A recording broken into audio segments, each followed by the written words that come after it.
Hey guys, this is the Iamvanguard podcast here with Mark, Gabe, and Yafet.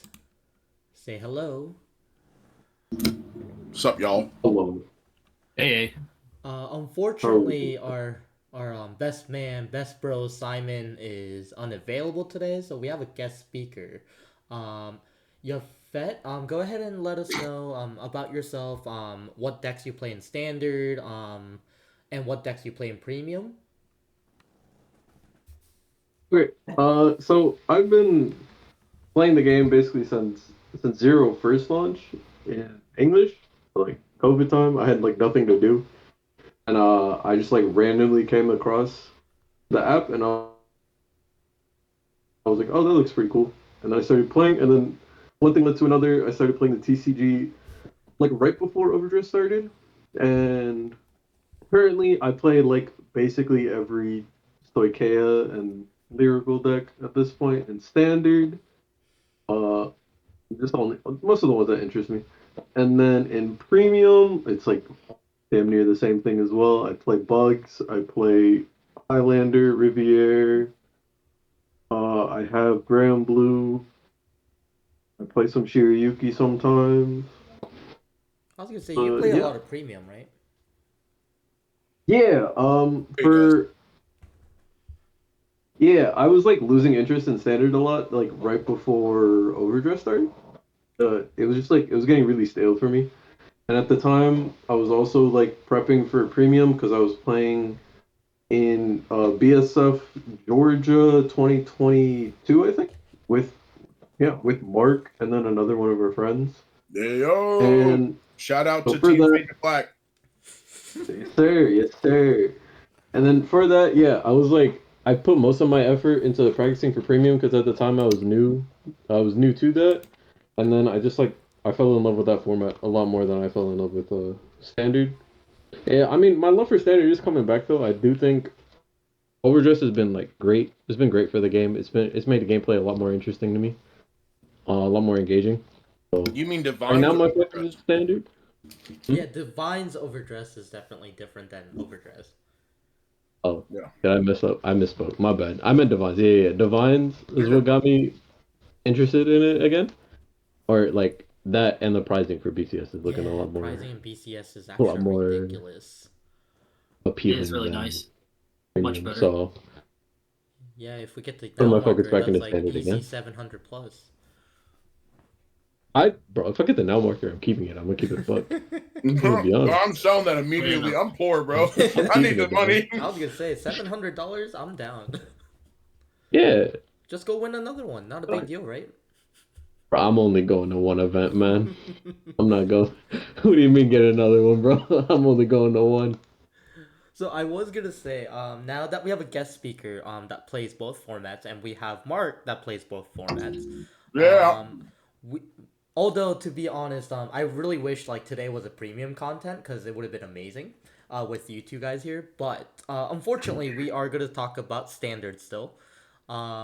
We do Uh, have a upcoming meta at regionals, that we need to play for set four. So I was thinking, before we get into our main topic, which is going to be the Georgia regionals, actually, that happened yesterday.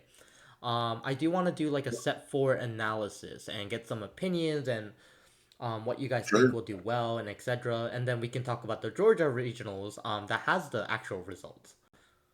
Why Yeah. don't you go ahead, Mark? Yeah. So if we're looking at set four meta, right? I think that it's very interesting because our set four meta is gonna go on for like a weird amount of time. So like we have all these decks that let's see. Let me pull up the list of Rooney here. Let's just go off of Sacramento for shiggles. Sacramento and Costa Rica. So something that I think is interesting, right? And we didn't talk about it last week, but Prism got top 8 in Costa Rica. Now I don't know. Oh, okay. You talk about Mm-hmm. the prisms like the Yeah, Labrador, right? Labrador. Yep. Mm-hmm. Wow, that's crazy. Yeah. second place at BCS Costa Rica. Hey man, a lot of Um, fishes there apparently. So That is actually a very good thing for Yafet to go over. That's an insane result. I know that is an insane result.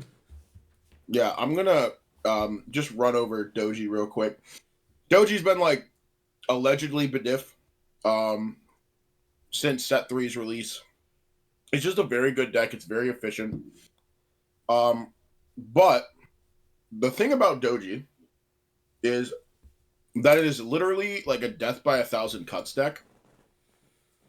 Like you get like was it 9 attacks, 7 attacks, something like that. 7 And attacks one if turn. you have enough counterblast. 7 attacks with enough CB, but like 1 trigger defensively or like 2 triggers defensively kind of like negates all but like 3 of those attacks. Right. So it's very interesting. Because even with a deck like Impaldio in the format, it is still like just there. It's doing its thing, right? And now from this weekend of Georgia, just to snag over it real quick, it still was almost a quarter of all of the top 32. Yeah, With there were 7 like 7 decks out of Doji 32. players. Yep. Mm-hmm. Now, the other best deck in the format, allegedly, is Leonord. Which again, this is another Yafet thing to touch on because I'm a reformed Leonord player. I played it back in set 6 when it first came out, but I never vibed with Leonord or Versace, whatever you want to call it. It is I just call it not Versace every time. yeah, Leonord Versace. The thing about Versace is that it doesn't, for me, right? What I liked about Leonord was that it felt like a very like cool big Vanguard swing, like give your rear guards power, but now it feels kind of like that, but just like you need to draw the Versace, like it just was weird, and I just never vibed with it, right? So I actually sold it that to Yafet. But another thing about the set 4 meta that I think is interesting Appreciate you. is I think a lot of this is we're in an interesting time in the format where a lot of decks are viable. So like normally like the cliche is like play what you know, but like truly just play what you know. Like even though they're like very clearly like definitively best decks, right? There was still almost 12 different decks in top 32 of BCS Georgia. Like Yeah. that is a very open format.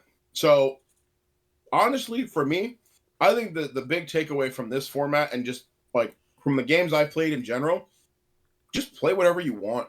Like as long as it's not like, you know, a trial deck boss. Like if it's not one of the like Ozlagard or Rotovisor yet, just play the deck you know best. Like the one that is you're the most comfortable with that you can play in your sleep, because at the end of the day, if you're in a 9-round tournament or a 7-round tournament, right, which all these BCSs have been, like Standard's been going crazy at Yeah, BCS this year. 400 plus players in Yeah. every single regional so far. Play the deck that you can play in Even at round Costa Rica? 7. I don't know about Costa Rica. I'll look at Costa Rica and see. Yeah. But play the deck that you can play in round 7 when you're mentally drained. Just play that deck. Because if you play that deck, like you'll be fine. Yeah. Like So you can like autopilot and still do well. I truly believe is like play the deck that you can play autopilot, like because that's the deck that's going to win you the game. Like obviously, if your comfort deck or like your best deck is Varga, right, you're gonna lose to triggers or you're gonna be more up to whatever the draw is. Yeah. But even this weekend at Georgia, and I'm again sorry to bring up Georgia. Varga got second place in Georgia, so like No. one Varga. No, Vargo won. Varga Varga, won. Varga did win. Yeah. Varga best deck. Yeah, Leonor got second. Yeah. Like one Varga player in top 32 won the tournament. Like the thing about Vanguard that separates it from other games is that competitive format is best of one. So like we talked about this way back in like the first episode where I was playing Varga at one point with no heal triggers. Yeah. Because you're playing best of one. I Your agree. opponent's not going to know that you're playing no heals. Play whatever deck you think will be good enough in a best of one that you're comfortable with. Because that's Don't the real remind me key of in that this tournament, format right man. now. And I'm very sad Don't because remind me of that tournament. I truly, truly think that like that's the one thing I hate about set 5 is that I feel like set 5 takes that away from the format.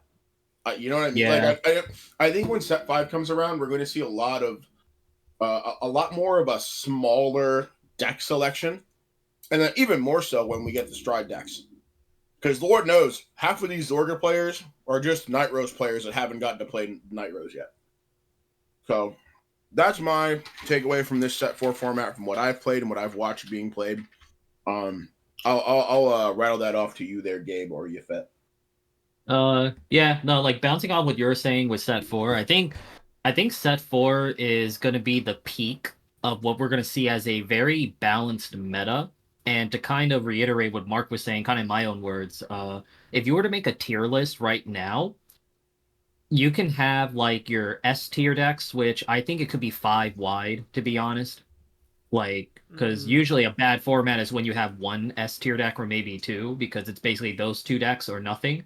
But like the top tier decks, you could say it's maybe 5 wide, but then the tier below, I don't think that they're that far apart from the upper tier.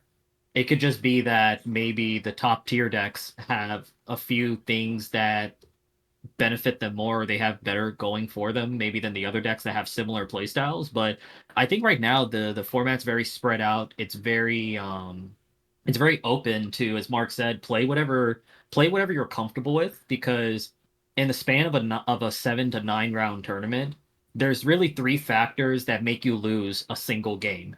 There's either, well, back in the day it was great luck, but we can throw that out the window. yes.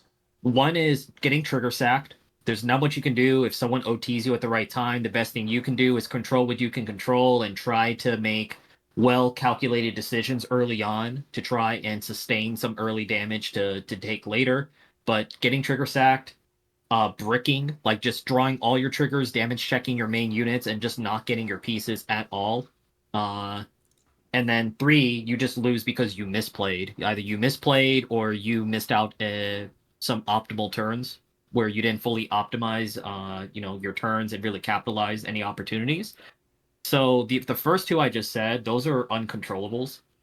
You can't really do too much about that. But the third, if you're playing a deck that you're comfortable with and matches all your tendencies as a player, and it just feels right for you, you're almost going to eliminate that third possibility of losing, and that in turn will increase your chances of being successful in any type of like tournament.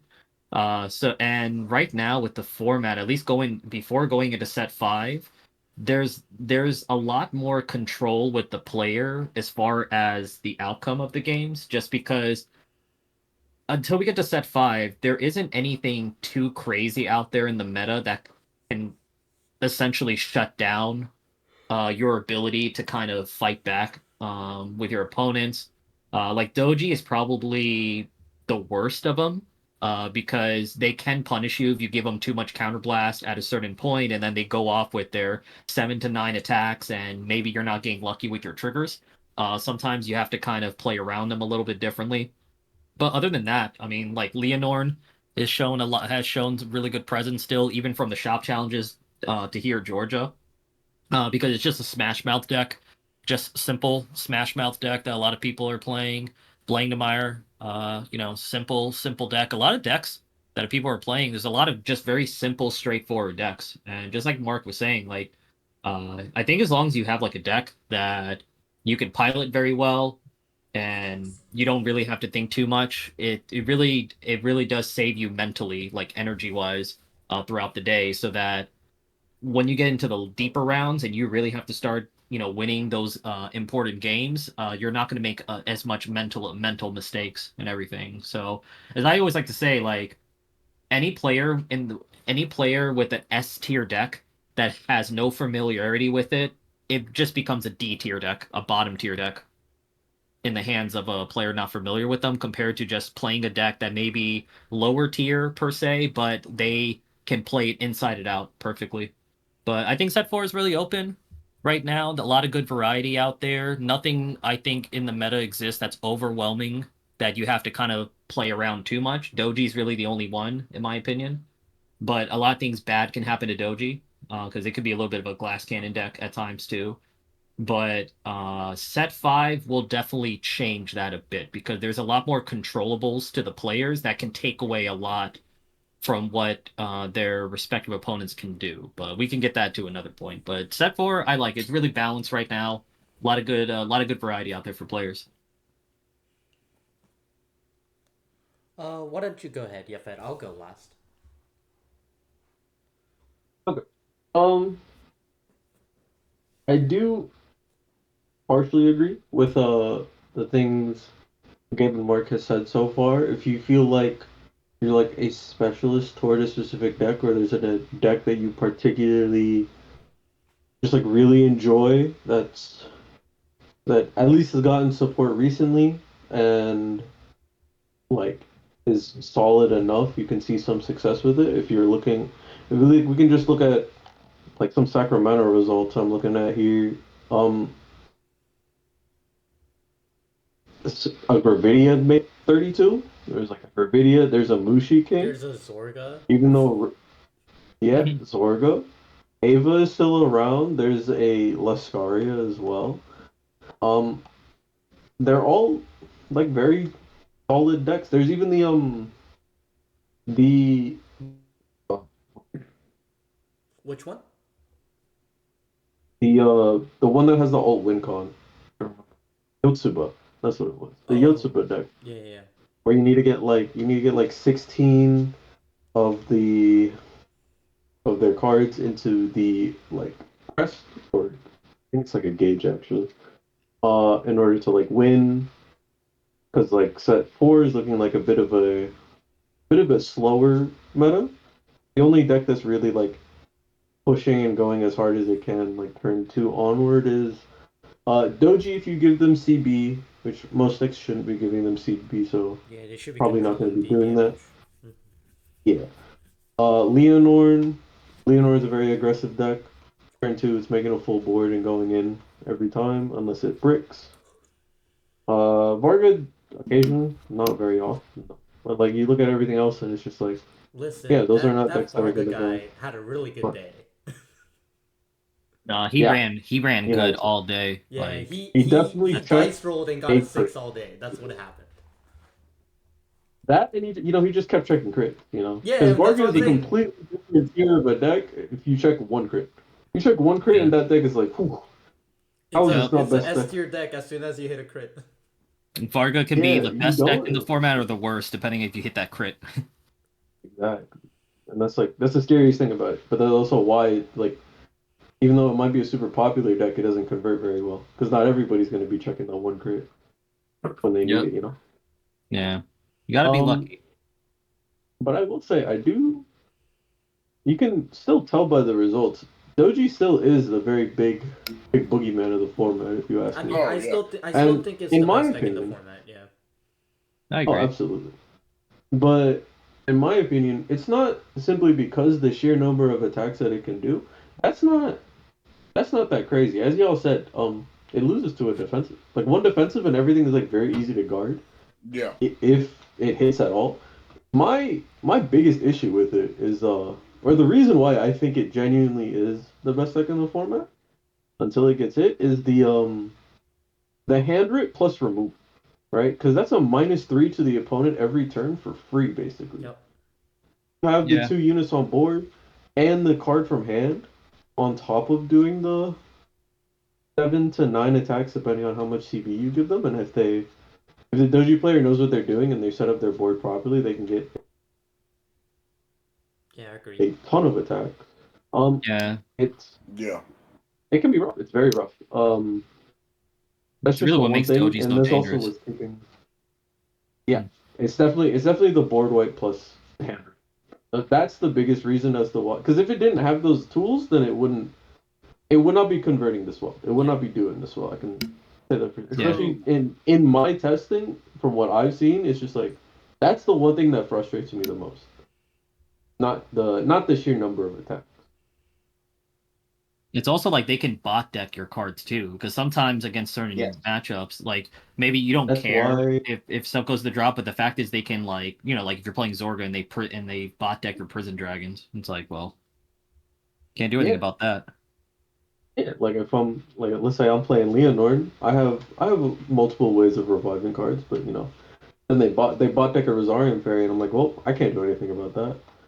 Hmm. Yeah. That's probably I, gone for the rest of the game.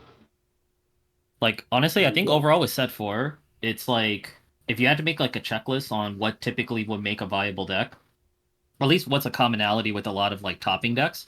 Obviously, not every single deck will be like this, but usually I notice like a lot of the top, the top decks, I guess you could say, they're very disruptive. What I call it, just they have some kind of disruption to them, so they have a way for removal, whether it's Blangdemeyer binding, Shiranui, like doing its domination and killing your rear guards. Same thing with Doji, hand manipulation, and field just and the field wipe. So there's definitely like a good handful of the most played decks that have that in common. I think it'll still continue. Well, I think set five will just like They have a lot take it of to another spot level. removal.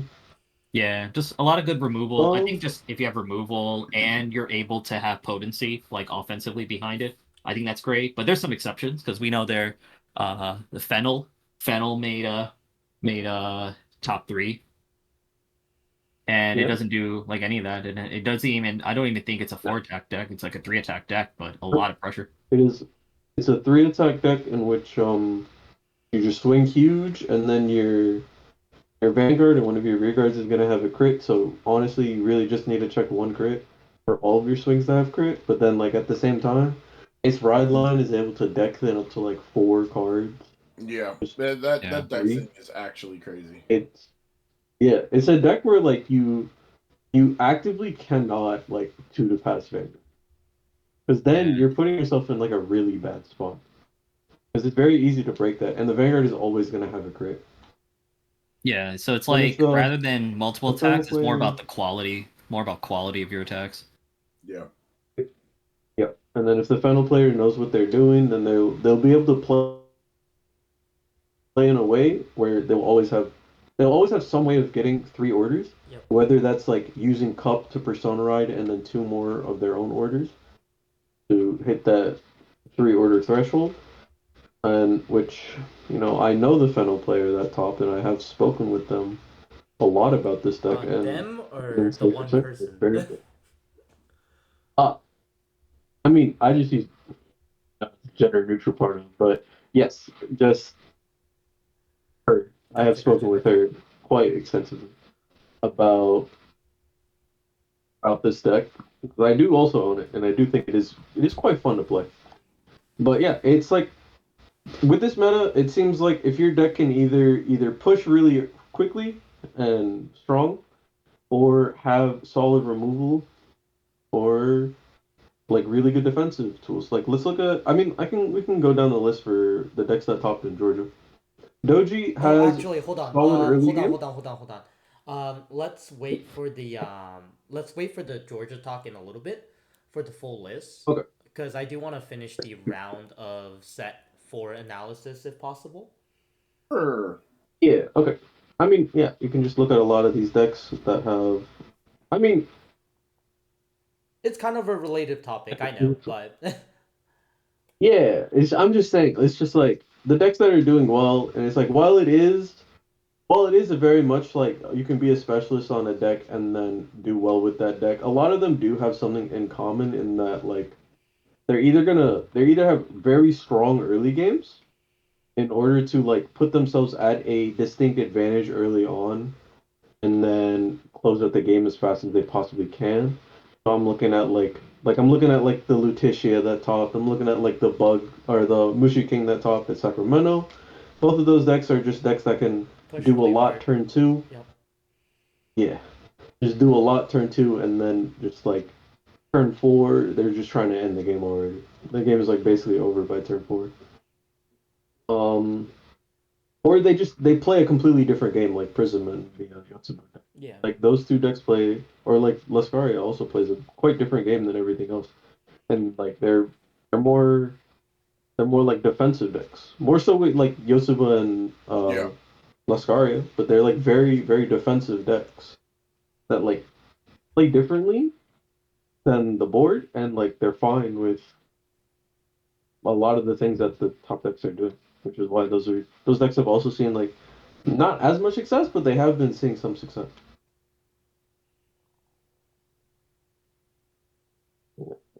Agreed. Agreed. No, I definitely agree. Mhm. A lot of opportunities for decks that are maybe under the radar or maybe underrepresented. And I think like I think there's a definitely a different variety of perks that every deck kind of has specializes in that still gives you an opportunity Yeah. to be successful. Agreed. Agreed. Okay, so I guess like I can't give a super good analysis, right? Because I don't play the game as often as, well, I play test a lot, but that doesn't mean I play at the local environment and see what the actual players Hmm. play at locals. So I can't really give you a full analysis. But reviewing like how Japan's been doing, or Sacramento, or like the recent tournaments and such, I'm just Yeah. kind of thinking, right? Like set set four is definitely what you guys said. I think it's more diverse, but I still think there's a definite deck that is dominant. Oh Which yeah, yeah, definitely, definitely. so 100% we can all agree that Shoujo Doji is the dominant deck of the format. So I Yeah. can definitely say that that's probably the most consistent deck to play for people that are good with the game or that understands the game. So for example, like we have a new guy that picked up Shoujo Doji. He does not know how to play it. So Hmm. obviously it was a bad deck, like Gabe said, right? Yeah. But then there's like, I don't know, like Peter, one of our best players. He picks up Shoujo Doji. It's a really dominant deck. So that's probably one of the differences that we can definitely analyze with that Yeah. deck. I would say a lot of the lyrical decks I personally think are really good for set four as well. What was that one deck? Kilka was a very consistent deck. Yeah. From my memory serve.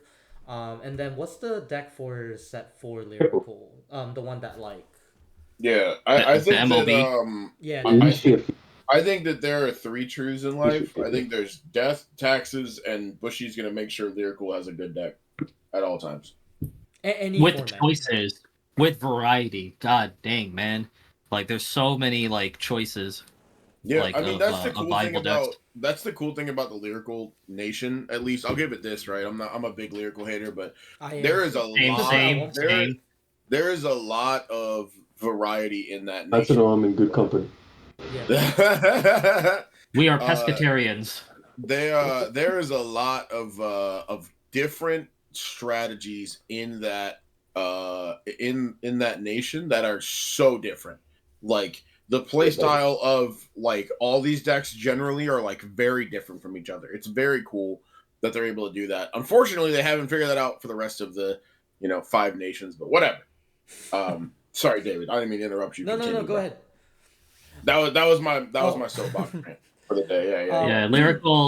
lyrical always get just like have Bermudas in the past. They get front loaded all their support all at once, Because they have so to that you survive a don't. whole year. Yeah.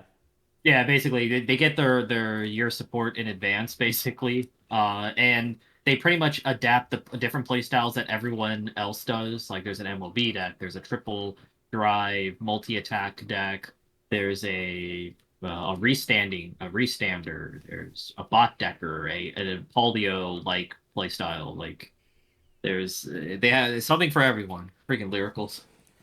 But anyways, yeah, So we're all going on, pescatarians. I We don't still like. think that you can't play the deck that you enjoy still. Like, I mean, I'm not saying, I think like you can play everything. You're not wrong on that statement, but there's some decks that you still can't play, unfortunately. Because I know some people like Yeah.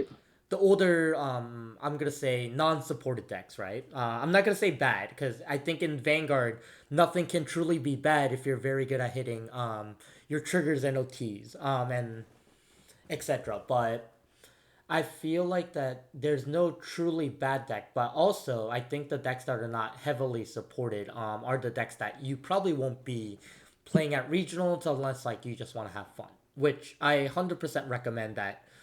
Just play what you want. Once again, because it's good to be comfortable. Yeah, like I'd say honestly, Mm. like kind of what you're saying, David. Because like there are some decks, it's like Like I I just can't play think straight direful out. dolls at regionals because that. Like I just don't Yeah, think it's good. Like yeah, like there's some decks that are straight out like are not great for the format. Like I don't think that you're going to be as successful with it, but it could just be like it's not supported for a while, or maybe it just doesn't have enough. I think decks like that, it's very obvious that they are, and it's obvious why.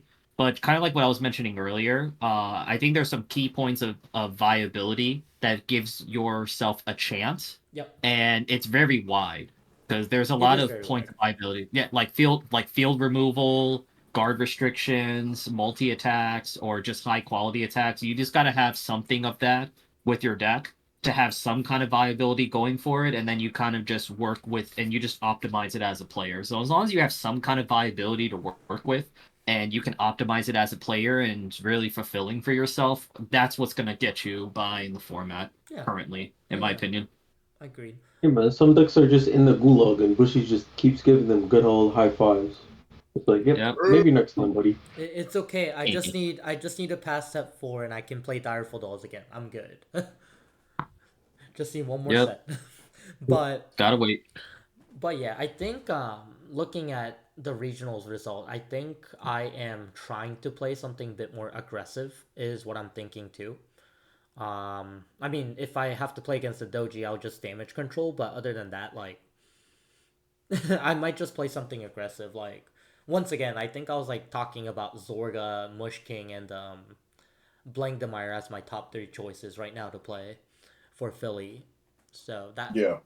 and then set 5 is definitely going to be different because now I have to reanalyze that side of the meta, and then I have to figure out what to play for Toronto because that's going to be set 5 plus trial deck meta. So it's going to be different. I actually, until our friend got top 3 uh, at this regional, I was heavily considering going to Toronto. Not because I really wanted to play Vanguard, but because WWE's Elimination Chamber pay per view is that same Yeah, yeah, weekend. yeah, yeah, yeah. I saw. I saw. So you were thinking about it, but it seems like um your friend or our friend is most likely just gonna pay the ticket and go, right? She told me that she's decided that she's 100% going, so I have to Yeah. start doing my passport renewal process because I told Speaking all of our of, friends, and I told I think I said something on the pod, but I told my friend group of people that we all hang out with or whatever that like if one person qualified for Worlds, I would go with them to Worlds. yeah. So I'm hoping our buddy Peter does because I know his parents would love to go on another I vacation and then mean, they would let us stay in the we hotel. know Peter's been going to every regionals. He's definitely gonna get one out of how You're many he's going gonna to a go. bunch. Yeah, At this point, every time I've asked him, like, hey man, are you going to this event? It's just like, I'm just yes. expecting a yeah. Yeah, Just because like, he yeah, said he's going to I'm Toronto as going well. today. Yeah. Going Yeah. to Toronto, he's going to Tampa, he's going to Philly. I think Yup. he's going to Houston. Yeah. Look, man, when you're in your prime where you have the time to go to these events Yeah, man. and you have all this energy pent up, you gotta capitalize because you will Yeah. hit the point where you're not gonna be able to do it anymore. You don't have the You're just energy old, anymore. yeah. Hey, man. Yeah, I But I went through my time that's for you too, you fat you whippersnapper, like you youngin. yeah, man. young Do blood. it before you get do it while you're younger and I have didn't, energy. When you get older, you're like, man, you, Cause you don't have the I just energy, the drive waiting for anymore. him, me man. and Gabe had our That's time it. though, so that's what I think that's why he can say it is that I remember the one year. That's the year I made like not 9th place at 5 regionals I went to. That's like that was like my max. Like that was like this is my one time I'm gonna try to qualify. So Yeah. I gave it all. Like I made top cut 3 times technically back then. But yeah, it sucks It's because solid. I wish they had top cut back then. But but yeah, I think we're at the age where we can't go to too many events anymore. It becomes harder, but yeah. Anywho, Yeah, I think it's definitely Yeah. harder. But I'm just too big for that. we did a little round robin on that. So now we can all kind of get into what we're excited for is the Georgia regionals. Actually, it's funny. It's only been like 30 minutes, so we have a lot of time. So if you guys want to talk about more things, add it in between for Georgia. But I think everyone has the list for the. Yeah, I Yeah. actually had a couple things I want to go over when it comes to Georgia specifically. All right, let's do it. Go for it. Yeah, do you so think? Yafet, you'll love this. Herminia got Uh, top 32. Herminia. bro, Okay. how? So I need to wait. I'm gonna run through She's I'll run out. through the deck list, like the deck, like what did how many. So we had 7 Shoujo Doji, 6 Leonorn, 3 Blangmeyer. So you can see already, right? When you count the number of decks, 13 of them were those two. Everything else is like completely different, basically. So we had 3 Blangmeyer decks, 2 Chronojet, 2 Lieskefel, 2 Michu, 2 Shiranui, 2 Alden, or sorry, 1 Alden. Alden, Yeah, I was gonna 1 say. Alden, my apologies, 1 Fennel, 1 Herminia, 1 Impaldio, 1 Lutetia, 1 Varga, and 1 Welstra. And who's the one loser that didn't make the top 32? I don't know what the deck was, but I do know that that is a thing. So we did have, I think, one or two different players failed deck checks. So just before Ah, we go on, please, if you are going to go to a BCS, casual, competitive, or otherwise, just triple check your deck log beforehand. Like they've said that they don't care about like sets, but match your cards to the set. Like do it the day of, do it the night before. Just make sure you do it and you double, triple check it because it's like And for nothing God's is sakes, don't nothing is. rely on somebody else to make your deck look Yeah, good. don't let someone else Just do make it your deck log. yourself. There's nothing worse than, and I've had this happen to people I know, where you get to top 8 or you get ninth, right? Top 8, 8 fails their deck check. You're like, oh my god, this is amazing. Like I'm gonna be in top 8, and then you fail your deck check because you submitted the wrong deck log. yep. So be very, very, very, very, very careful when you are What I doing your always deck log. did. Well, we always, me and David, We had to did write our deck before. list. Well, no, because we had to write the deck list. What we did, because we always travel as a group, we write the deck list and then we give it to someone else to trade, and then we review it as well. Yeah, Yeah, I and remember that. that's a solid thing to do. I just like I have a whole rant about deck log and paper deck list. We'll get to that another time. Um, but I wanted to talk about the fact that you see in top 16, right? I have the little graphic here. So the top 16, three Shoto Doji players did not make top 16. So we go from 7 Shoto Doji players to 3 Shoto Doji, or to 4. Then we go from 4 to 3. Then we go from 3 to 1. And then the finals of the BCS was Varga versus Leonor, and Varga won. So we'll go over top 8 now, or top 16, sorry. So top 16, 4 Shoujo Doji, 3 Leonorn, 3 Blangmeyer, or sorry, 5 Leonorn, 3 Blangmeyer. So all 3 Blangmeyers converted. And then we have 1 Lieskefel, 1 Chronojet, 1 Fennel, and then 1 Varga. Then we go down from that, we go to top 8. 3 Shoujo Doji, 3 Leonorn, 1 Fennel, and then 1 Varga. And then top 4 is Fennel, Varga, Shoujo Doji, Leonorn. So, and the way the tournament ended up, the top 3 were third place we had Fennel, and then second place was Leonorn, and then first place was Varga. So, shout out. Had a great day. Varga had a great day. Shout out to Star. She was the Fennel player. She has been, and I kid you not, she has been preaching like the good word of Fennel Yep. for the better part of like 4 months on like, hey, this is like a really good deck in set 4. You guys should definitely pick it up, or like if you have the cards, play it. And like I'm not gonna say I didn't listen to her because I listened to her and I thought she was right. But the thing about lyrical decks that I think we'll have to touch on at some point, and I might as well touch on it now, is that they are so expensive. Yeah. They are so expensive. Like, Well, well, it's bro, like one card. It's bro, like one, that's bro. All right. So the way lyrical is that like the staples are like ungodly expensive, yeah, right? Those staples are crazy. But like if you have the staples already, bro. picking up another Uica deck is like Uica $10. is back at $30 for the cheapest copy. That card has been reprinted like 4 times. It has Like I don't 4 different I printings. don't One of them understand. was a promo printing. Uh, Like, this card is never going down in price. Strega is your 40. what is it? It's like TFL? 40.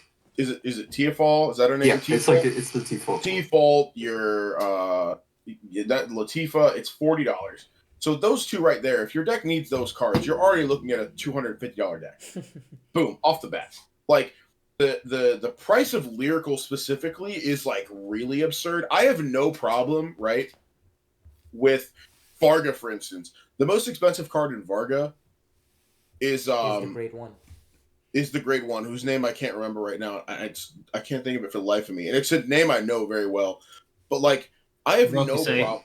Rokusei, yeah. It's I have no problem with when you have decks, like specialty cards for decks. I have no problem when those cards are like moderately expensive. When your staples for those decks are expensive, that's where I'm like, all right, I kind of have an issue. Oh, that's just a printing issue, right? That's just I like mean, an issue with how they're our it rarity is. distribution, I should be saying. It's Like a those rarity distribution those issue.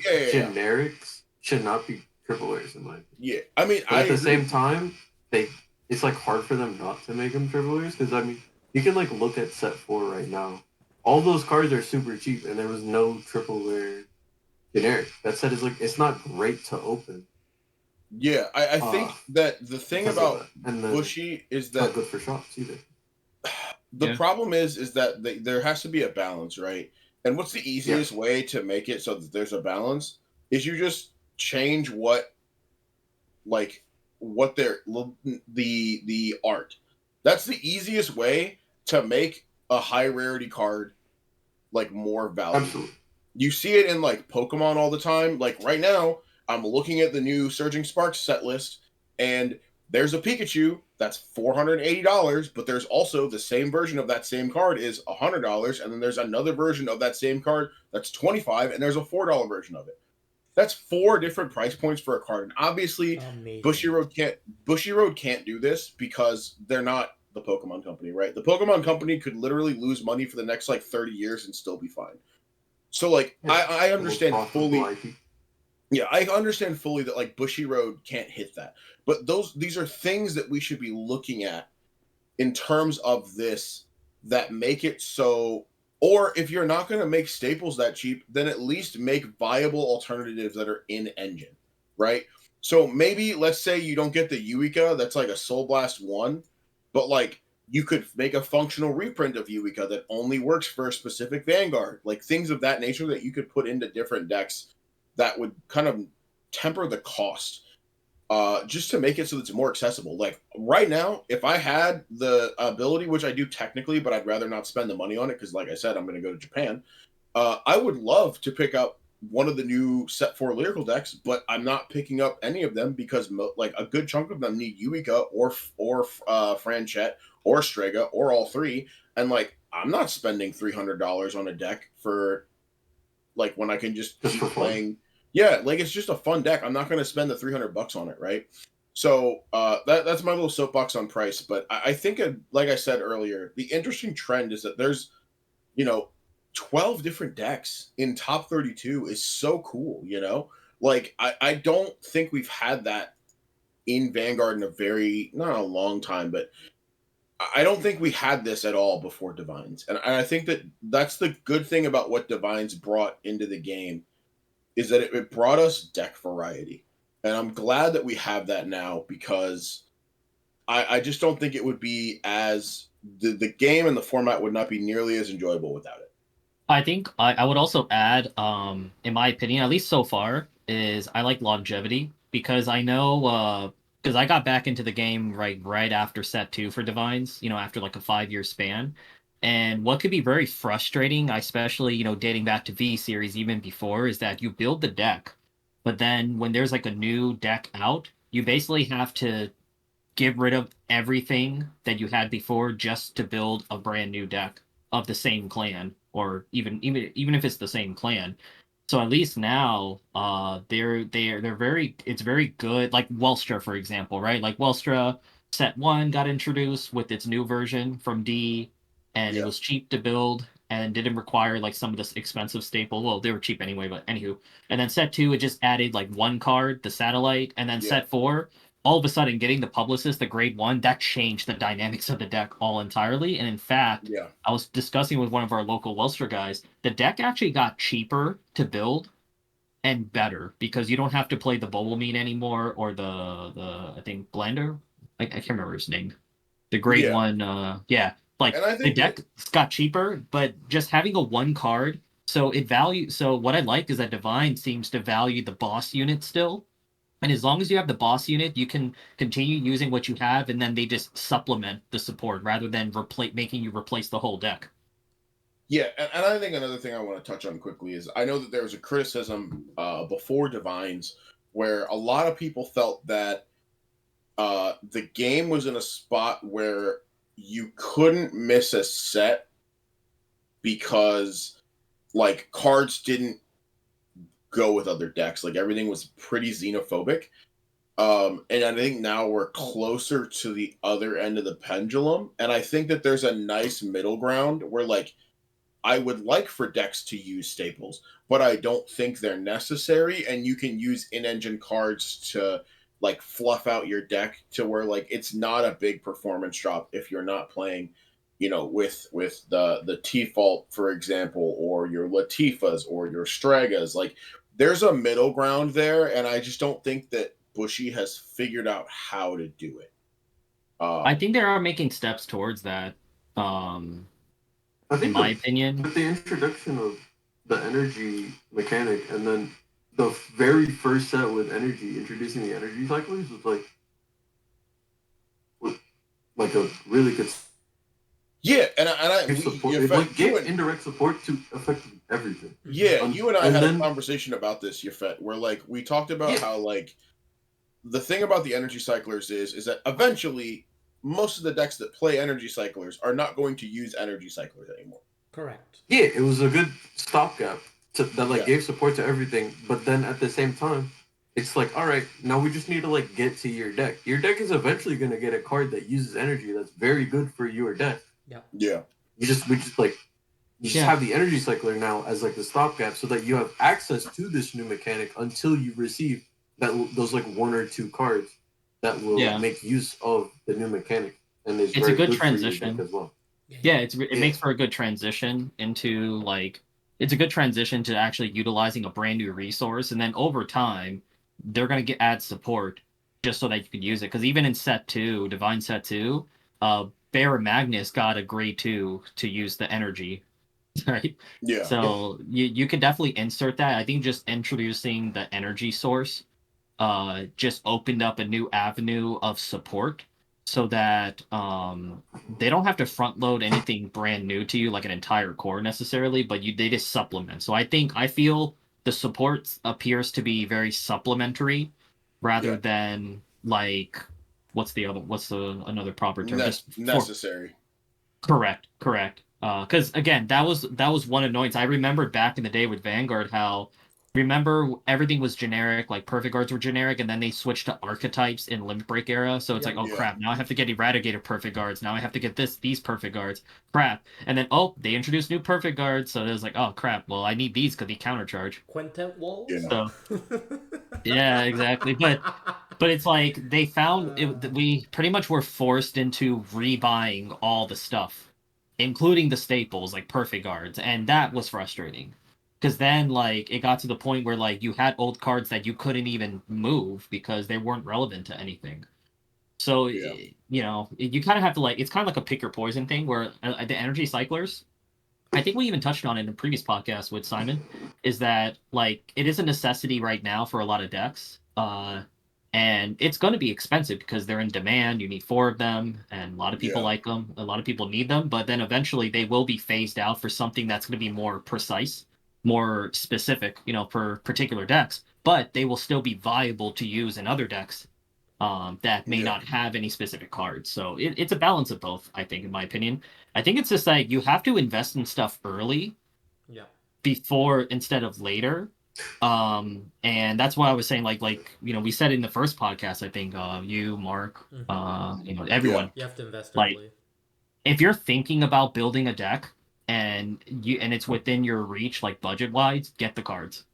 Worst case scenario, they go up in price and then you sell them later. But you do have to be a little bit more proactive in getting cards rather than reactive. And I know that can be frustrating sometimes. And I know me, when I got into the middle of Divines, that was a little frustrating seeing like how these cards that are like $15 to $20 right now, I could have got them like 2 months ago for like $5 if I just yeah, it makes me appreciate a game like Rokusei is at like $6 to $7 each. Now they're like what, $50? It's insane. Yeah. No, I Yeah. agree completely. I was gonna say what since you were doing a shout out anyways to Star, she actually made top 8 at teams at the spring with the same Yeah. less upgraded, but yeah, the same deck at the time. So yeah, just another Yeah. shout out since you did kind of mention it. Yeah, she is quite literally, and I say this with no exaggeration, she is quite literally the best Fennel player in the world. Yeah, She's good. I played against her. Wait, I played against her in our shop what's, challenge, and I lost to her. What'd you say? What set was Georgia BSF? Was that set Georgia 2? BSF was set 1, I think. It was Divine set 1. I Set think. 1? Yeah, it was set 1. Okay. Yeah, I mean, that was like 2 weeks Fennel was before very you good. and I went. Or Yeah, wait, actually, okay, I wait, see. hold on. It might actually have been before Divines. No, Was it? no, it was it was Divines. it was after. It was definitely after. It was after set 1 because it was after the whole New York trip. Because it was after New York. Georgia was after New York. No. This was before Divines. Yeah, this was before Divines. This Oh, was was it? Okay. pre-Divines. No. Yeah. This is Wow, pre-Divines. okay. I also remember at the time she was definitely preaching that, in her opinion, it was the best deck in the meta at that point. Yeah, and she's then like quite the only literally reason been preaching about this deck since its inception. The only time she wasn't proving it, so we got nothing to say. Yeah. She's proving it. What are we gonna say? Yeah. I mean, the only reason I think I don't remember if she went to any events during set 1 meta. I know specifically set 1 meta she didn't feel very comfortable playing it, simply because there was like a good chance of playing into Veleno. And Veleno is like, for Fennel, for some weird reason, it's like impossible to win. Yeah. It feels so bad to play that. I've like played that matchup with her. I've tried it myself the other way around. It feels like impossible to win that match. Is it because of the defensive factor? Yes. So Fennel's numbers, like, funnily enough, they very much just run into the way Veleno likes to guard. So easily able to just farm. It just farms off of Fennel's attack. Interesting. Yeah. Right. To the point where you like it makes you as the Fennel player think like, oh, should I only do 2 attacks so they farm less instead of my normal 3? And it feels very bad. So that period was the only time where she was like against. Yeah. So that was like the only time she was like against it. But like now, as I think Mark stated earlier, she said that she's like never lost to Doji. Or like Doji feels like very good. Yeah. With Fennel. Which is like, it, as you can see by like every pie chart, that's like every topping pie chart from the previous BSFs and even Georgia, it's the most represented deck. Yeah. So depending on how her matchups go, it's she just has like some free win. Yeah, but that's the prime example. That's the prime example of going in with something that you believe in. She's a good player. I lost to her in our shop challenge when I made top 4. Yeah, Star's a She good was playing player. Very Fennel. good. I beat her. It's funny because I beat her in the first round, and then we carried each other basically to get into the top cut. Yeah. I lost to her in best out of 3, unfortunately. But kudos to her because she's the prime example of like you're play. She's obviously playing a deck that is meta wise underrepresented, but because she believes in the key points of viability that it has and how she thinks she can match up to other decks that she'll face. She played it to its full optimization. I just So know I'm Star. sure they're I just heard that yeah. Star was like, I don't really care. I'm just having fun. Is all she said. Yeah. Yeah. Like naturally, if you like honestly, naturally and naturally she's gonna play to the deck's optimal ability and she kind of just does it, instinctively because the deck is that fulfilling. That's why I say, like when Yeah. you play a deck that is really fulfilling to play and play test, you're gonna embrace every bit of the deck and you're not even thinking like you're trying to win with the deck. You're thinking of it as like I'm just playing the deck and enjoying myself, and then the results will speak for themselves. You just let that be the byproduct of everything. Yep. Absolutely. Absolutely. And results show. And then okay, so we were talking about the whole Fennel thing for a while. Let's see. That was like a 20-minute Fennel talk, but Yeah. Yeah. Yeah. let's look Yeah. at Yeah. let's look at some other decks. I know Fennel did make the top 4 and third place, which is amazing.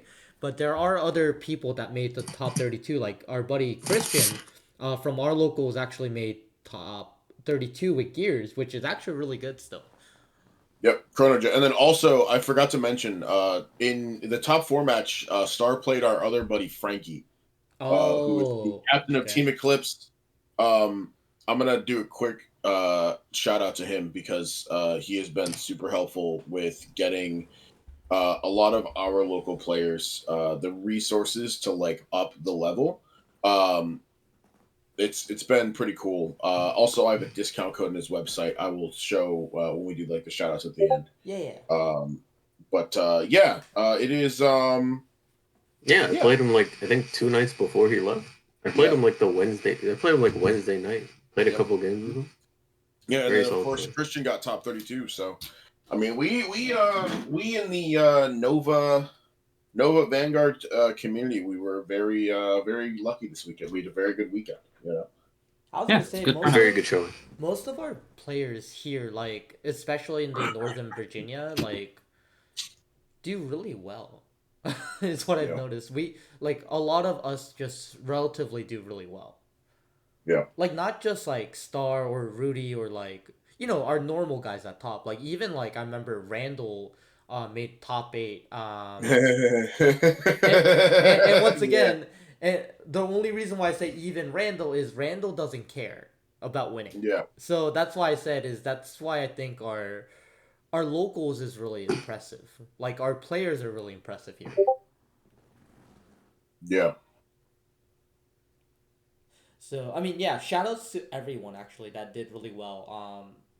To the top 32. But let's look. So Leonon was the definitely dominant deck of the format as well, because we see a lot of them that make that carry over to the top 8 at least. Yeah, Leonord and Shoujo Doji are by far the most dominant showings of the format. And Yep, then Yeah. they're very good, consistent decks. They do a lot. Yeah. we also had At least in Leonard's Blankmeyer case. that made up to top 16, which is impressive, but they all dropped at the same time. Yeah, Ironically. all Yeah, they all share the same brain cell. All of them. They all Man. convert from 32 to 16 and then all drop at the same time. yeah. Yeah, man. Like, how do you do that? Blang Bros, man. They all Hey, united. Like, as long as they got They into had top to 32. miss all. They had to miss each other twice. Man. Like they just didn't see each other in 32, didn't see each other again in 16, but they were still on the same wavelength. That's one thing Yeah. I'm dreading as a Blankmeyer player going into Philly. I don't want to do the mirror match. Is definitely very interesting. I have to say.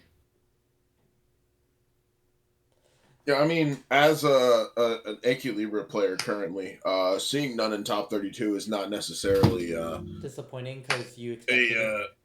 No, it's not. I don't know what it is, man. Like me and Yafet were playing me and Yafet were literally testing before the pod, and like I just don't like that deck is just missing something. We're like I It's don't know very what it bricky. is. It's not even the It's brickiness. not It's just bricky. It's like just missing the 2%, and you don't know what that 2% is. yeah, I think it's probably the grade 2 in set 5, but like it's just not But even in there. set 5, does it really help that much? Yeah, the grade 2 is actually really good. Gotcha. The set 5 grade 2 is actually very fire. Because I was But that's actually just like a consistency piece, right? yeah, It's not really pushing the ceiling of the deck. It's just like yeah, no. a deck to a card to make it more consistent. Well, from what I've seen, not to go too far off topic, but from what I have seen, generally that card, like you basically only play 4 of that for the restander, and then like you basically play no other overcharge cards. Like you Oh, significantly. wait, you're not even like the CB1 draw one or the counter No, charge one? no. Like you're playing 4 of that, like 2 of the order or 3 of the order, and like that's it. Because you already naturally Oh, wow. get one, so you'll always have 3. It's very weird, like the way that set 5 has changed the deck, but yeah. So it's Really pretty interesting to interesting. see. It's pretty interesting. I was Not gonna to say, what's too far the off. one deck that you guys were talking about? The Herminia or something? Herminia, yes. So I do not know I what that will. deck does. So Yafet, spaz off, my guy. Uh, yeah, this is like my personal pet deck. Probably my favorite deck to play. Like if I ever feel like just like fooling around, this is probably like the first deck I'm pulling out. It doesn't do anything like insane. It's just like it's a very strong, like aggressive deck. Like turn 2, it's like making a full board out of like very few resources. It has very like interesting cards, sort of say. So like as Mark was saying earlier about how there's like staples, and then like to maybe like reel in the price of said staples, they should make engine cards that are or like in archetype cards that like do the same thing. Literally, Herminia has that for Eureka. They just have a card that like says at the end of your turn, just bounce the column, including herself. That is also a 10k shield. Very strong. But yeah, the basic game plan of the deck is that like you want to burn all of your resources to proc all of your effects, basically. Or that's like the general game plan, right? So it does everything that it can to have no soul. And then once it has no soul, then it can proc all of its effects. So like for example, they have it's like a card that's like on attack CB2 gains plus 10 and can perform a drive check, right? It gains plus 10 to the end of turn. And then Herminia's effect is basically just going to restand one of your rear guards if you're on the base form, but if you're on the new form, it'll restand both of your front row rear guards with the powerful ability, which is like the keyword for the deck. And it basically is just like the term for you can use as effect when you have no soul. It's kind of like how like overcharges for AQ Libra, where it's like the keyword itself doesn't do a lot. It like the keyword itself doesn't really mean much, but it's like it's a term for that type of effect, right? Like a term for in AQ Libra, it's like when chosen by your Vanguard's ability, right? In powerful, it's like the term for when you have no soul. So while the keyword doesn't explicitly mean that, it's like it's effectively what it represents and how it differentiates those cards from the rest of the nation, so to speak. So, okay, I guess I am going on a bit of a tangent. But basically, this deck is a very aggressive deck. Turn 2, it's making a full board, doing 3 swings, and like 2, if not all 3 of them, are hitting over a defensive. So you're basically guaranteed to deal like 2-3 damage that turn. Turn 3, very solid, potentially 4 drive check turns because that one rear guard I mentioned before can perform a drive check, and then you can use Herminia's skill to restand it, and then do it again because Herminia's base Herminia can reduce the CB cost the next time you spend a CB in that battle phase by 1, and then the deck also has a countercharger. So basically, you combine those 2, and then that cost becomes free again, basically. And you're able to do it twice. You do 4 drive checks that turn.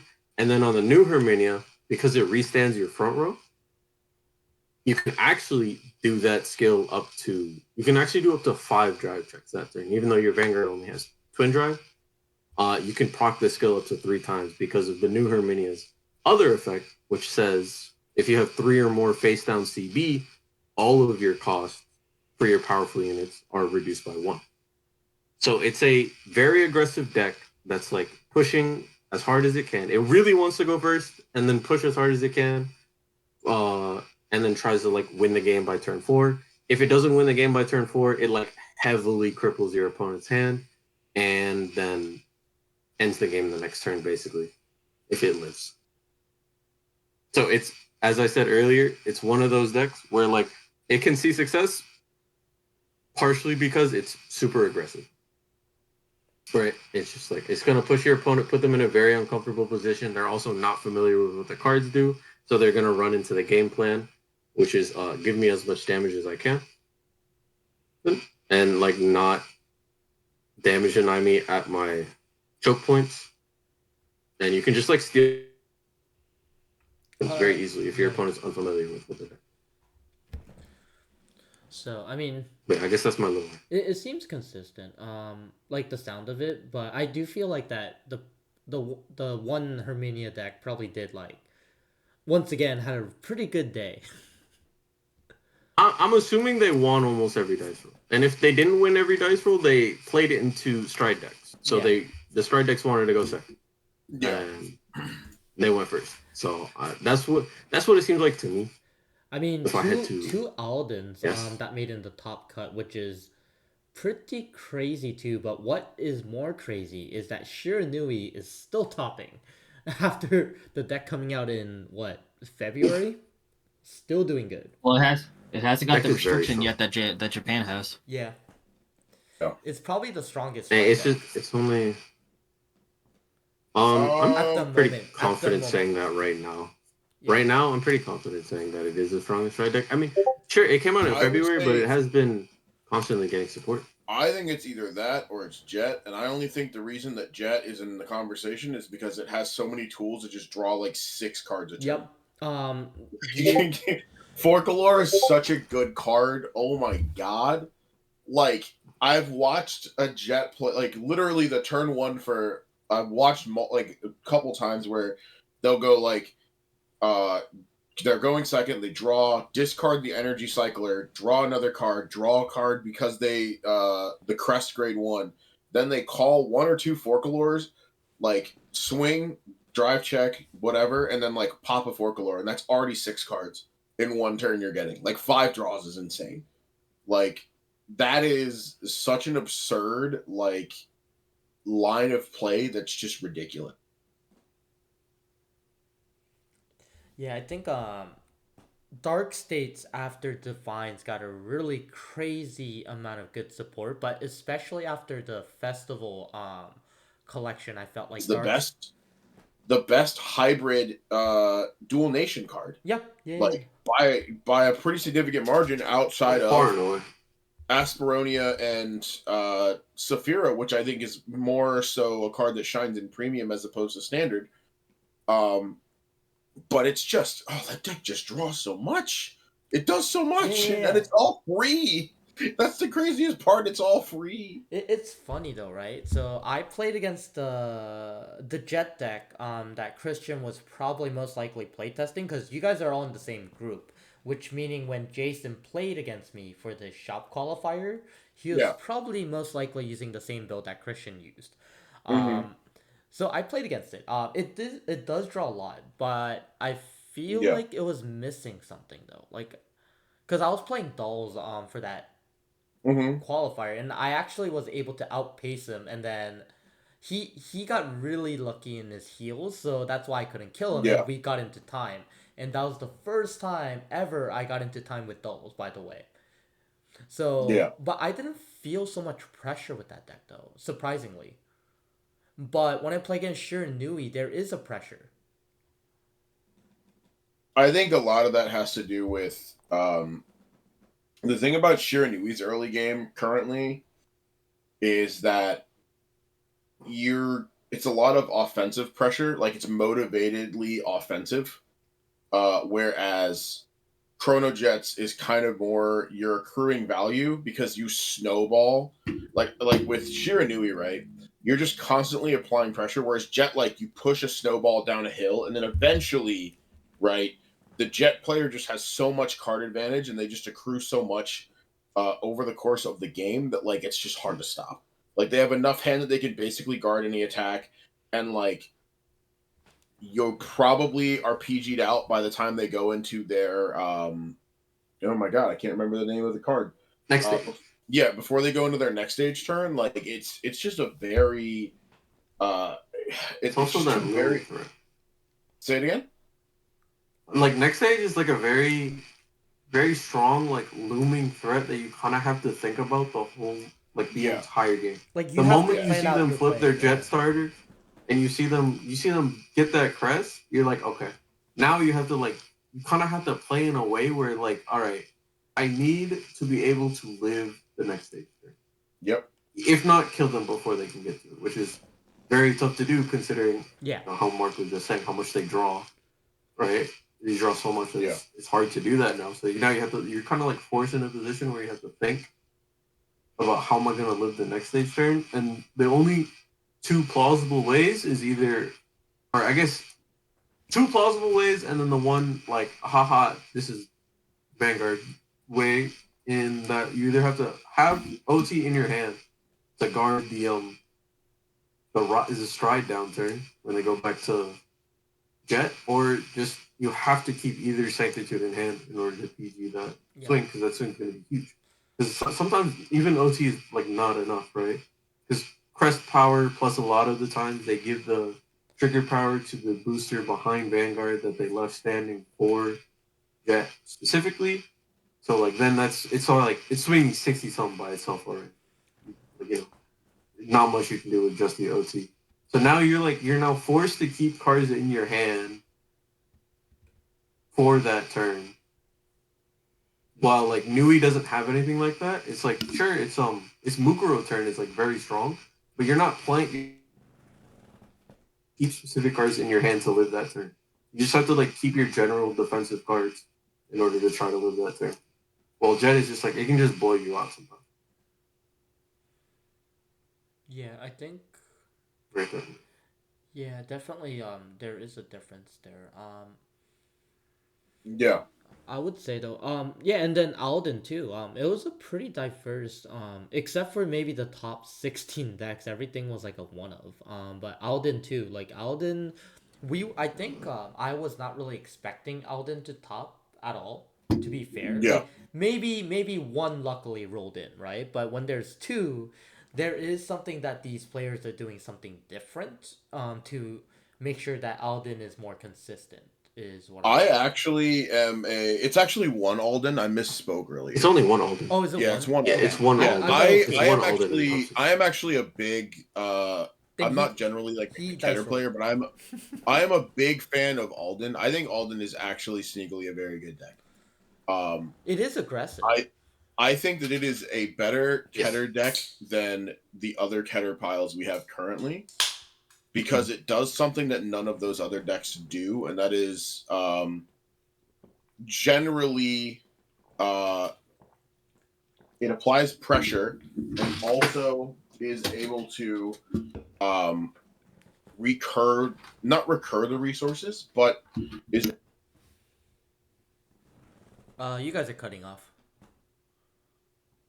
Hello. yeah, no, that was my bad. My mic cut out for a second. The thing I like about Alden is that it gives you the ability to guard very heavily, but also make sure that you are able to apply pressure at the same time. And I don't think that is something that the other Keter decks do very well. Like I don't think Rezael does that very well. No. I think we are past the point where Rezael's divine skill is like a looming, scary type of deal. So I actually really like Alden right now. I don't think it's a cheap deck. I think it's still pretty expensive. Well, yeah, it's a Keter it's a deck, Keter but deck, yeah. It's a unfortunately, T-fall. It's an order package deck. It uses the yeah. Keter card. Yeah, Yeah. the Keter pile, and it's Yeah. the pile of Teeth pile. Fault plus Saragon. Yeah. I don't know how much that is now. That's a lot. Yeah, I think Saragon's probably like sneaking up to $30 again.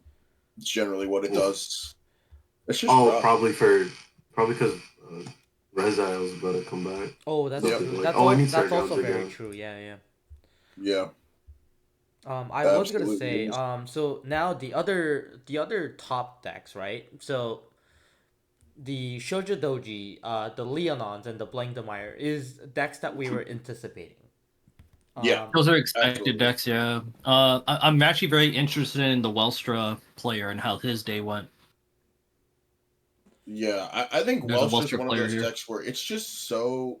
Like, I remember I lost to a Welstra player in Chicago because, like, number one, they hit defensive overtrigger or whatever, but also, like, that deck can just, like, donk you out of nowhere.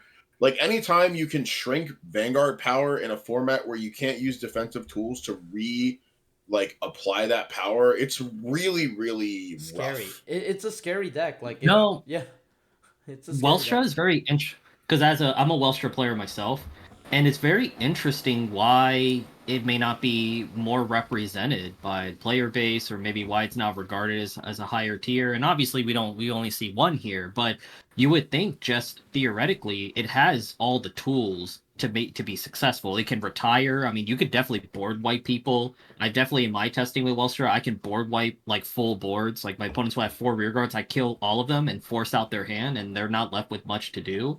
It can toolbox, it can deck compress. Like by turn 3, it can just take out like 10 cards out of its deck, so then it could be very trigger happy. I mean, it has answers to field presence. It could be very aggressive. It could deal a damage for free with the satellite. So I feel like it has all the tools, but I'm wondering, like, what is it that's holding Welstra back, from being If I more had, represented here? if I had to take a guess, it would be. I would say that it's the fact that it can't do all of that at the same time. Like Yeah, like it's if spread you out. look at Doji, Leonorn, and like Shiranui, like in my opinion, those are probably the top 3 decks right now. You look at Sure. their like ideal turns, and it's like those ideal turns are also generating a ton of advantage while putting on insane amounts of pressure, right? With with Welstra, it's like you kind of have to choose whether you want to put on insane amounts of pressure or draw a bunch of cards, and you can't really like effectively do both at the same time. That's a good point too, because sometimes you do have to pick and choose. I think also Yeah. it's just that although like the early game for Welstra could be very awkward because the ride line requires you to discard cards, and if you don't have the right particular cards that you want to discard, you end up discarding maybe a key piece or end up discarding triggers. And Welstra could put itself in a weird position like early on if it doesn't open well. Because I definitely lost some games because I couldn't open the specific product grade 2 when I went first, because then it actually really like set me back. So I think maybe it could just be a consistency like with the early game Mm-hmm. and the setup, while also at the same time, just like Yafet said, uh, you kind of have to pick and choose all of the perks it has. It doesn't really have the ability to easily just kind of do it all at once. But I think it's also there is a setup to it that you have to kind of have, which sometimes it could put yourself in a really tough position. But I think like if you can get set up early in the early game as it's supposed to be, I mean it takes off. That deck can definitely take off. So I don't want to say it's like a high roller deck. It could definitely catch a lot of people off guard if they're not ready for it. But it can be a little bit of a high low deck. I think it's just the consistency and maybe having more options that they can easily that could be more easily accessible for their turns. So I think that's a good point though to make with Welstra. And then I think also too in the matchups, like retiring is good, but against the top matchups like Doji and Shiranui, I don't think Shiranui cares that much if you retire their board constantly.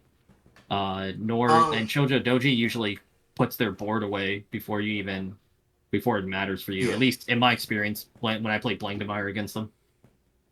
With Nui, it's just a question of how many restanders they see, Yeah. right? Because generally they only run like 8 restanders. So like if Mhm. you're constantly popping those restanders, they have to draw into them more, and they will eventually get to a point where it's like, oh, I don't have double restander this turn. I can't.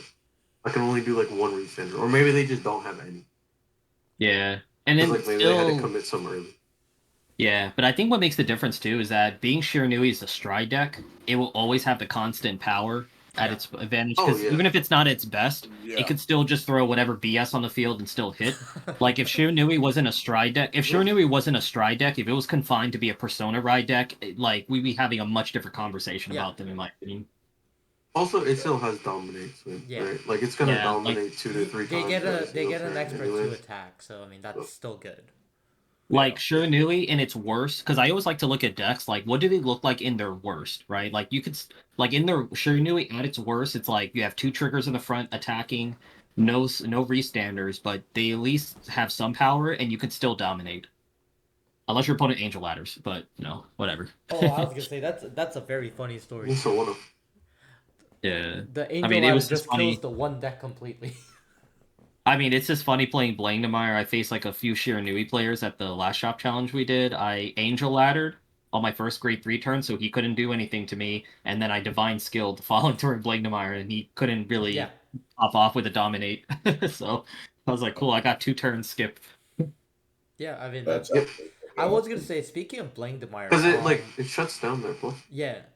No, I was gonna say, like, speaking of Blangdemeyer, because it's really funny, right? Because we were just saying that they have the same brain cells, and they were like, top 32, great, and then top 16, yes, we made it, and then they just drop. And I'm just like, you know what? Honestly, Blangdemeyer at a top 16, they still had a really good day.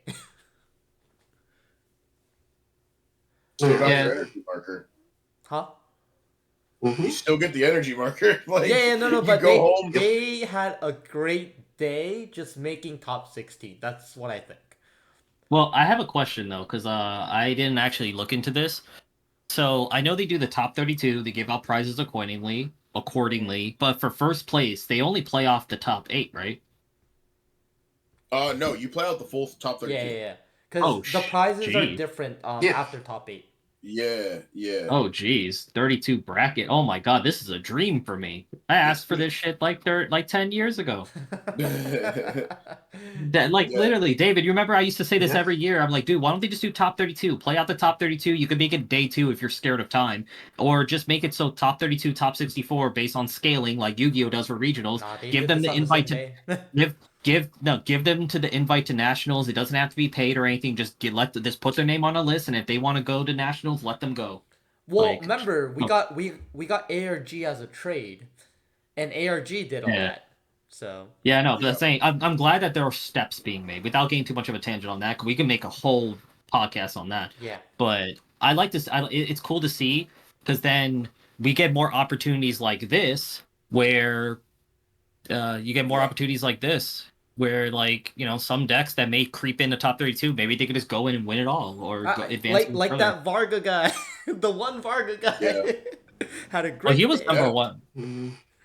Well, I think he was number one after. No, Swiss. the list that we have is after Top Cut. If you'd like, let's see. Wait, so what's after Top Cut? You want to know before? You want to know before Top Cut, right? I The- thought this was after Top Cut. No, I mean sorry. This is like after the whole tournament. Like after the Oh. whole win. Hold on. I think I have a list somewhere. So after Swiss or what? What are you talking about? After Swiss, I mean. This is not the list for after Swiss. Oh, see, when it says after Top Cut, I assume that was after Swiss. Hold on. Oh, okay, so this is after like the play out. Yeah, Oh, so okay. the first Makes sense. player, the one that went like undefeated is the Shoji Doji deck. Wait, let me see the list. Post it somewhere. Post it in. Yeah, give me 1 second. I'll put it on the Discord that we have. Put in the usual. Yep. The usual spot. On it.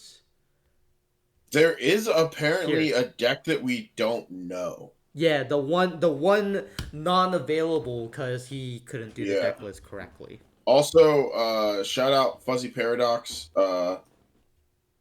VG Paradox or whatever, because he actually also made top 32, which I forgot to mention earlier. Oh yeah, Fuzzy. Yeah. Was it Team Fuzzy. Greatlock? Let's go. Yeah. Yeah, Fuzzy made top 32, who for those of you who don't know, he's the guy that runs VG Paradox and quite frankly has put the results of Vanguard tournaments on his back for years now. No, you got to give him credit for that, man. I remember him. I have history with that guy, like many, many years ago when he was just a small, little, tiny channel, and then here he am, like carrying. Here he is, like carrying the meta on his back, literally.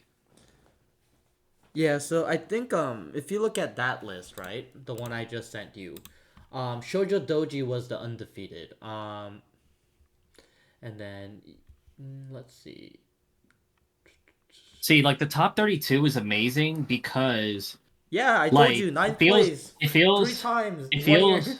Yeah, I know. Like, you imagine all those years of like missing out or like making top 32 before, but then it wasn't meaningful. You can at least say it didn't feel meaningful at all because like any other major tournament, like top 32, top 64, I'm like that's still something upset. that you can mark I'm down. still upset they're doing Top Cut now because I could have won that whole Chicago regionals because I had the one deck that countered 7 Cs. I assume X2 gets you into top 32 minimum. X2. X1, I believe. No. Oh, you have to be You X1. need to be X1 to guaranteed, at least for Georgia specifically, only 2 Because X2s they have made it 480. into top 32. Yeah, that's what I meant. Like, so Yeah, they X2 did. It was minimum to have a chance. 7 rounds. Okay, yeah, so it was like X2 7 rounds minimum. of Swiss, I believe. Okay, yeah. So X2 minimum to have a chance. So, okay. Makes sense. Makes sense. No, that's good though. And there was still Yeah, like a bunch of X2s. Because I remember I heard from a buddy of ours, actually, Jason. He went X2 in standard as well. But he got like 103rd place. No, that's good. There was a lot of X2s. Yeah, so if you guys want to make top 32, you have to go X1. Effective. Like X2, you just gotta hope your tiebreakers are good. You really hope those breakers are good. Mm-hmm. Yeah, I mean, honestly, it's a good thing and it's a bad thing, right? Because like it's a good thing because I'm glad we're getting a top 32, but it's a bad thing because before, if you were like X2 and we're at a 400 player tournament, it's top 8, you can just fucking drop. Yeah. Like now you can't do that, you know? Like you gotta play it out. Yeah, you have to, man. So I think that's the poo-poo part about the whole top cut is that before you could have just dropped, but now it's like should I drop? Should I not? Well, absolutely. I think what's a good thing is the tiebreakers because opponent win percentage is a big deal. Because opponent win percentage, it is based on the win percentage of the people you are beating. So if you beat someone and you gave him his second loss and he drops, well, there you go. Your tiebreaker just got destroyed. But at least if he's motivated to keep playing and maybe he does win out, all of a sudden your tiebreaker is better. Yeah. Well, like, but that is the frustrating thing with the Bushiroad. With the way they do it, it's just that they do keep track of that. So yeah, if I'm just beating people and all of a sudden I'm giving them their second loss of the day and they drop, I'm like, okay, well, damn, my tiebreaker sucks. Yeah. So I would say this was I think this was the meta that we were anticipating at least for set 4. There's no surprises. There are kind of like no surprises with Joji, Leonor, being represented at the level they are, Blangdemeyer as well. Yeah, Blangdemeyer we're anticipating. Honestly, I was anticipating a little bit more. Well, I'm pretty sure a lot of people played Varga. They just didn't make the top 32 cut. Yeah, Varga, I could definitely kind of agree, but at the same time, it kind of plays out the way we just said with Varga. Like, Varga is a strong deck when things are going well for them. Yeah. Because basically, they're almost like an avalanche deck, where, like, if they get that one little snowball rolling down the snowy mountain, and all of a sudden it just creates a big avalanche when they're getting the right triggers in place, they're persona riding consistently. Like, it's really tough to deal with Varga. And you have to gamble against Varga, but then if you can gamble against Varga like no guarding at 2 and hope they don't crit, and they don't, and you heal at the right time against them, and the minute they don't persona ride, all of a sudden like they kind of fall apart in the round, especially if their opponent like Leonor and Doji are able to kind of do their thing. It's very like Varga can't climb out of that. Yeah, like slot machine. I mean, that's really how Varga is, Yeah. man. Like Varga, it's got to feel good to run that well. Like I swear, man, that person who won with Varga the whole tournament, I'm sure he didn't have to drink or do any drugs because I'm sure he felt such a good high running so damn well with Varga all day. Definitely. God, He man, probably there's didn't no even have to drugs. smoke anything. No, I'm saying there's no drugs or alcohol in the world at that very moment for that guy probably that Dude, couldn't take him higher that than guy what he that guy felt. won the lottery. That's what it was.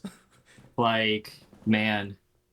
And I'm sure and obviously credit to him. Let's give credit to him because I'm Of sure Yeah, course, for he's of sure. still course. I'm He sure still took his it, he merits. played it, and he still made Absolutely. the Swiss. So I mean he Like I'm survived the still Swiss. yeah, like I'm still sure that like his own merit as a player Of bought course. him a few key rounds because I always say like in a span of 7 rounds, you're gonna have maybe a round or two where you have to get lucky. Yep. Maybe there's a gamble you have to make. Maybe you have to kind of play out of a bat. Maybe you just get bricked Yeah. or whatever. So you have to get lucky for maybe one round or two. And then there's going to be games. Then you're going to have rounds that are very convincing. Like your deck runs the way it's supposed to be, and it's naturally a really good deck. And you win. You're supposed to win those, right? That's expected. And then you're going to have maybe those few key rounds where it's back and forth, clean game, and you have to make those key micro decisions that I think, in my personal opinion, sets apart like I guess the better players from the lesser players, I guess, to put it a better term. Yeah, no, I agree with that. Yeah, because Yeah. No, no, of so course. Like I think anyone that that makes a makes the difference. top 32 knows how to run their decks at least. Yeah, because I know the Abs- community, us included, we joke, think, oh, he probably sacked all day and blah blah blah, which it could be true, but you also have to get credit on the fact that Yeah. like you have to play well at the right You time, do. as well. So it's Yeah. like it's a combination of all of that. Cuz But I mean, you got man, to remember like maybe except for the top I don't know, like the last 4 players on that list, right? I'm pretty sure that the rest of the 29, 30 players on that list were X1. And being X1 in Vanguard is really, really difficult. I just like that X1 guarantees you the spot now. Before X1, it's like, okay, well, I'm X1. Or like, hey, I was undefeated until the last round. I lost to the undefeated and I didn't make top 8.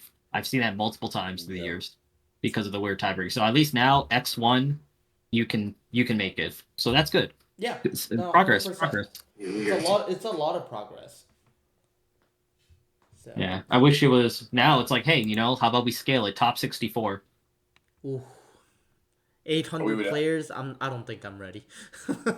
800 players, top 64. Damn. Let's go. Oof. No. we Yes. truly would be there forever.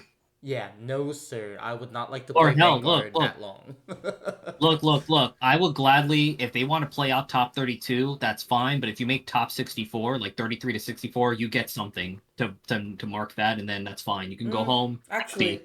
I would do that. Like I guess like if they're just gonna say top 64 and like end it and then only the top 32 play, I'll probably be more down. Yeah, it's like, and it could just be like, look, if you make top 64, you have an invitation to go to nationals. You obviously pay your way there, but you have the invitation, your name's on the list, and then top 32 can play out for the bigger prize. Yeah. That's what I've always proposed. All right. So I Yeah. think this is a good wrapping point, right? Because actually, Yeah. unexpectedly, the final conversation actually got us pretty well on the time. So let's wrap up of your final thoughts of Georgia plus the top I guess the set 4 meta. We'll start Mhm. with Yafet. We'll go to Mark and then Gabe and then I'll go. And then we'll do Sure. our regular shoutouts like normal. Yeah, sounds good. Go ahead. Sounds good. Okay. Yeah. So I guess to wrap it up, you have this meta very diverse. As long as your deck has, I mean, most likely gotten support recently, and you hit like specific check marks, whether it's like your deck is very defensive, either defensive or super offensively, has to play on either side of that spectrum, or like has a lot of removal, then you have a very good chance of having like a very solid deck this meta. And while unfortunately that won't be for super long, right? I think we have like another month and a half until set 5 comes out. Actually, set 5 comes Um. out when we go to Philly. Yeah. Oh, okay. Yep, it's on the Well, I same won't week. be at Philly. But yeah. Oh, okay, that's pretty good. That's pretty good. But yeah. So as long as your deck hits that checkpoints, then you have a very solid deck that you can take this meta. There is just like the one big boogeyman of the format in Doji. But yeah, I mean, other than that, it's a very diverse meta. It's very fun to play. Um, you know, you're like every time you go up against your opponent, you might have like a general idea of what they're playing if you're in like top 16 or top 32. But like for those, especially for those first couple Swiss rounds, you have like no clue what they, you know. So I do think this it makes this format a lot more fun, a lot more diverse, and I mean Yeah. a lot more interesting when you're looking at these like pie charts, just to see Yeah, for like sure. what's the spice of this week that top, Right, right. Yeah. instead of just like what's the Yeah. general good decks that won. Yeah. My I do big appreciate that. takeaway is play whatever you want because it's probably fine enough. Like there's almost no wrong answer of decks to play now. That's my big As thing. long as your deck isn't in like the gulag, then you're good. Yeah. Like don't play your trial deck bosses or whatever. Like And no direful Mm-hmm. dolls. I'm convinced you could actually make Direful Dolls work. You just have to be a good player, if I'm honest. Like I don't think you could play like undercover in top, right? But like No, I think direful dolls is actually good. So like I yeah. said, is I always consider it, but I think for set 4 at the least, I am not considering it. But for Toronto, I'm 100% thinking about it right now. Yeah. Gabe? Yeah. Yeah, just shout outs to the locals of the Virginia area. Sounds for the Northern Virginia area. Me and David's area where we live, where we reside. For representing well. Shout out to Star, because I know me and her we did have our own. She lent me her Impaldio deck for a constructed cup, and then Star was like, before I then, sponsored this man. yeah, yeah. And then what's it called? We actually play tested Impaldio versus Fennel, and we had a discussion, about how both decks are very similar in their own ways. They focus on quality over quantity with their attacks. But she was deciding between both, and I told her, play whatever. I just told her, for my words, I just said, play whatever. I say, play whatever got you to where you are right now, and if you felt Fennel got you like here so far, I mean, just stick with it, especially if you're that confident in it. And considering that it may not even be well represented in the tournament, people may not even understand how to deal with it.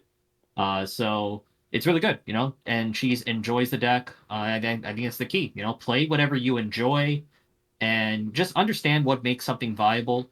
Uh, and just play whatever you enjoy based on that. And as long as you enjoy yourself and, just play your decks to the best of ability, just go out there and see what happens. Because really in the regionals, compared to locals, you probably have a better chance at locals to top just because it's more condensed. Regionals, it's a huge toss up. Huge toss Yeah. up. A lot of things have to go right for you all day. You have to play well, and you have to dodge a lot of bad bullets. I'd say, like getting OT'd, getting double critted, yada yada. So when you go out to these regional events, enjoy yourself. You know, enjoy yourself, have fun, just being in the environment itself.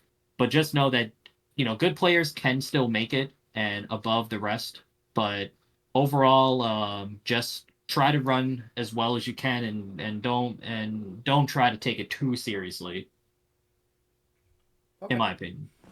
Final thoughts of set 4. Definitely play what makes you comfortable to play, because, like the other guys were mentioning, it is a long day. And even if you make top cut, it's another long day for you, not your friends. So just play whatever. You don't have to think about too much about matchups. Something that you know already, because one thing I've learned in Divines at least is when I play Direful Dolls, even though it's a very stally deck and you have to really rethink of your values and whatever not when you play the deck, I'm still comfortable with it.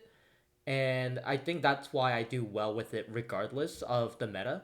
Because I played Direful Dolls in a Shoujo Doji meta, and I still made top. Like the top 8 or top. Or actually, I made it to second place too. So, I mean, yeah, just play whatever you want. Just know your deck though, and then just know what the opponent's deck does against your deck, and I think that's what will really get you up. Because set 4 is definitely a diverse meta. You don't have to be really too concerned about is what it seems. Because I think today's tournament results definitely prove that. So if you like a deck and if you think it's consistent for regionals and you're comfortable with the matchups, go for it. Yeah, agree. Right. All right. So I know Gabe already kind of did his shout out. So how about we Yeah, go Mark, Yafet, and I'll go last. yeah. So shout out my buddy Frankie. NaruSamuraiGaming.com. Promo code Blackbeardmark. You'll save 5% at checkout. Hey! No sponsorship. No That's not a sponsorship. sponsorship. It's not a Advertising. It's not a sponsorship. It's not a sponsorship. It's not a sponsorship. I get Not nothing out of this. sponsored. No. Full disclosure, I literally Not sponsored. I made a tweet, not sponsored. I made a tweet about this because like our buddy Frankie's always like, "Hey, bro, promote my shop," and I jokingly said, "Use code Blackbeardmark at checkout to save 0%." And he was like, you know what? I'm gonna put that code in. So it literally does nothing. You put the promo code in, you save 0%. It's beautiful. It's amazing. You'll get Yeah. like the little notification that your promo code has been applied, and then no changes been Yeah, made. Yeah, because, no changes made to your card. because it It's got 0%. sucked in by Blackbeard's ability. Yeah, of course. Yeah. Exactly, yeah. But yeah, shout out to our buddy Frankie. Shout out to every Vanguard player that hates the game and is just trapped in a Stockholm syndrome relationship with it. I feel you. Stockholm syndrome. You are seen. Sunk You are costs. known. Yeah, that's all I got. Yafet? I mean, yeah, of course, shout out to Frankie, good friend of ours.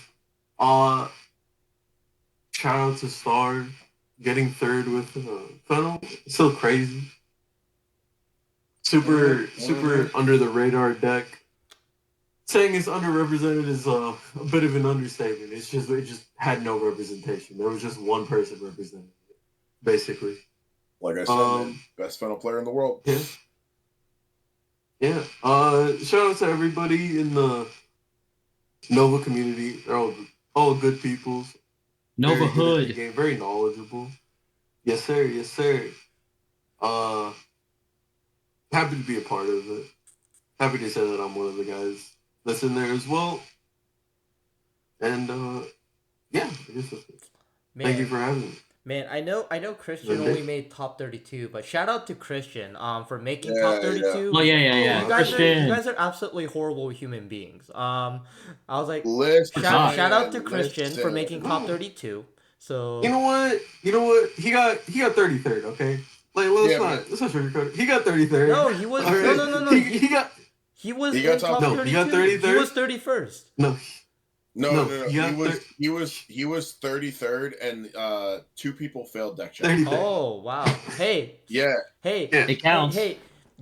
Still Hey, shout out none to of him. you all made it. So Oh, of shout out course. to Christian once again. Shout out to It's pretty Christian. hard. It's pretty hard to make it when I'm not there. I'm like, True. Yeah, Yeah. true. Turns out I like. Anyways, no. To circle back on that, shout out to Christian. 'Cause, no, of course. Shout out to Christian with real Cards real Cat. shit, if it deadass wasn't for Christian, I probably wouldn't be playing Vanguard right now. Like he basically got me from the level I was at and brought me up hella high levels because I would bother him every week for a good year. Every Sunday I'd test against him for 5 hours. Wow, And no just, shout out to me, Mark, for getting you all this stuff. listen. Dude, That was after I I became. sponsored No. you, dude. No, David. That you sponsored me after I became hella jaded with the game and got Stockholm syndrome. This is before my Stockholm syndrome, bro. That's why I sponsor you so you continue playing. This is before when I was still kind of liked the game a lot, Gotcha, right? And I gotcha. wanted to play it all the time. Yeah. But no, man. Definitely shout out to Christian too. He definitely deserves it. And then I was very gonna very say, good player. My shout outs to is obviously Fuzzy Paradox, because he's the one that gives us the deck list, and very consistently post everything. So Yes, really, sir. really, really huge shout outs, and thank you for doing it, because that's something that all of the older Vanguard players would have loved to have back in our time, is what I say. So shout outs to that, and any other Vanguard content creators, huge shout outs. And then anyone else, all of our players in the Northern Virginia area, shout outs to them, because a lot of us do really well. Every regionals, it seems. So, Yeah. all right. Let's wrap up. Yeah. And Yeah. all right, guys. Next week Bye. we'll be back with another content, and hopefully we get Simon back, Bye. and we'll have a better conversation as well. About something different. Yeah. All right. Yeah. Thank you guys. Bye. Bye. Thank you.